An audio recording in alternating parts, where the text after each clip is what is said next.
Question देखते हैं 5 number. कह रहा है एक समकोण त्रिभुज की ऊंचाई आधार से 7 सेंटीमीटर कम है। तो सबसे पहले एक समकोण त्रिभुज यहाँ बना देते हैं। ठीक है, समकोण त्रिभुज हो गया, ये आपका समकोण त्रिभुज हो गया। अब इसका नाम कुछ दे दीजिए, देना है तो ए बी और ये सी। चलिए अब क्या कह रहा है कि समकोण त्रिभुज की ऊंचाई आधार से 7 सेंटीमीटर कम है। तो अगर हम आधार को x सेंटीमीटर मान ले तो ऊंचाई आपका x माइनस 7 हो जाएगा, समझ रहे हैं ना। और यदि इसका कर्ण 13 सेंटीमीटर का हो, 13 सेंटीमीटर कर्ण है, तो अन्य दो भुजाएं यानी कि इसका आधार और लंब जो है वो निकालना है, आधार और ऊंचाई निकालनी है। तो माना समकोण त्रिभुज का आधार और आधार हम लोग इसमें किसको माने हैं, लिख देंगे ब्रैकेट में BC बराबर में x सेंटीमीटर। ठीक है, और क्या समकोण त्रिभुज की ऊंचाई, समकोण त्रिभुज की ऊंचाई कौन है, आपका AB है। तो AB बराबर में x माइनस 7 सेंटीमीटर।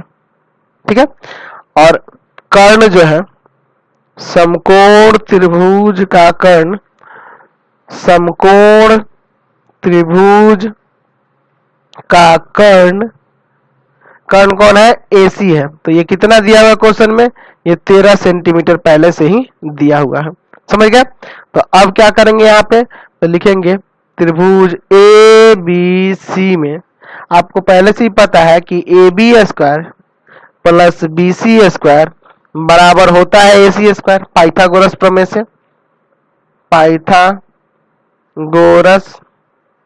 प्रमेय से। ये आप पहले से ही पढ़ते हैं ना 7-8 से ही, लंब का स्क्वायर प्लस आधार का स्क्वायर बराबर कर्ण का स्क्वायर होगा ना। तो हो जाएगा x माइनस 7 का स्क्वायर प्लस BC कितना है आपका x का स्क्वायर बराबर में 13 का स्क्वायर। तो इसको तोड़ते हैं, a square minus 2 into a into b plus b square, x square minus 2 into x into 7 और प्लस 7 का स्क्वायर और प्लस एक्स स्क्वायर, इसको इधर लेके आइए माइनस 13 का स्क्वायर बराबर में 0।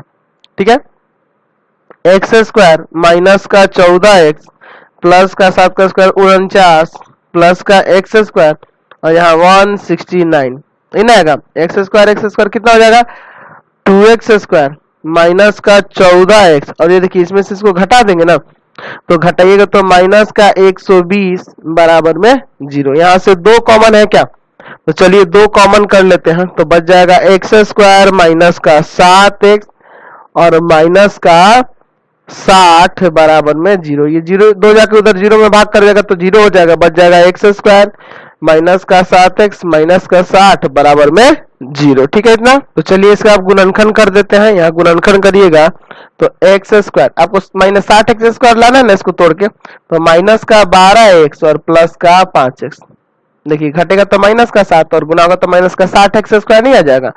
चलिए, और माइनस का 60 बराबर 0, समझ गया ना। इसको 2 भाग में कर दिए, इन दोनों में कॉमन है x, तो बचेगा x माइनस 12 प्लस यहाँ कॉमन होगा 5 तो x माइनस 12, समझ गया। यहाँ दोनों ब्रैकेट में सेम है तो x माइनस 12 को कॉमन कर लिए, यहाँ बच गया x बचेगा ना, और यहाँ बच जाएगा आपका 5 बराबर में 0। अब यहाँ से अलग अलग करिए, x माइनस 12 बराबर 0 और x प्लस 5 बराबर 0। यहाँ से x बराबर आ गया 12 है ना, और यहाँ से x बराबर आ गया आपका माइनस 5, यही ना तो है। चूंकि आपको पता है कि किसी भी चीज की लंबाई क्या होती है, धनात्मक होती है। चूंकि लंबाई धनात्मक होती है, इसलिए हम लोग ये माइनस वाले को रिजेक्ट कर देंगे, सिर्फ x बराबर क्या होगा आपका 12 होगा, माइनस वाले को छोड़ देना है। यानी कि यहाँ लिख सकते हैं समकोण त्रिभुज